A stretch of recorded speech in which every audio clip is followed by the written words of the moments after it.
అంతర్జాతీయ మహిళా దినోత్సవం సందర్భంగా సేవలందిస్తున్న మహిళలకు ఘన సన్మానం.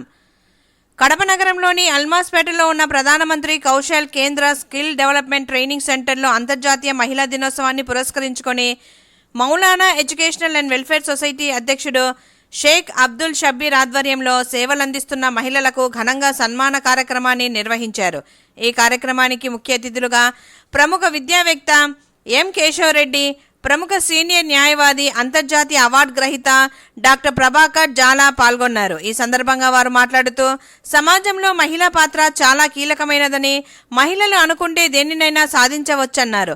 మన భారతదేశం రాష్ట్రపతి కూడా మహిళ అని మహిళలు అందిస్తున్న సేవలను కొనియాడారు. అలాగే సీనియర్ యోగా గురువు, బ్రాహ్మణ సంఘం నగర మహిళా మాజీ అధ్యక్షురాలు కె పద్మ గత 25 సంవత్సరాల నుండి యోగాలో ఉచిత సేవలందిస్తూ అన్ని విధాలుగా సేవలందించడం ఎంతో అభినందనీయమన్నారు.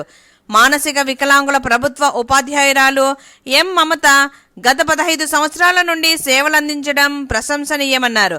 ప్రధానమంత్రి skill centre manager S K Anjum గత 10 సంవత్సరాల నుండి స్కిల్ సెంటర్ నందు ఉపాధి కల్పిస్తూ సేవలందించడం ఎంతో అభినందించదగ్గ విషయమన్నారు. ఈ కార్యక్రమంలో మౌలానా సొసైటీ సభ్యులు, స్కిల్ సెంటర్ సిబ్బంది, విద్యార్థులు తదితరులు పాల్గొన్నారు.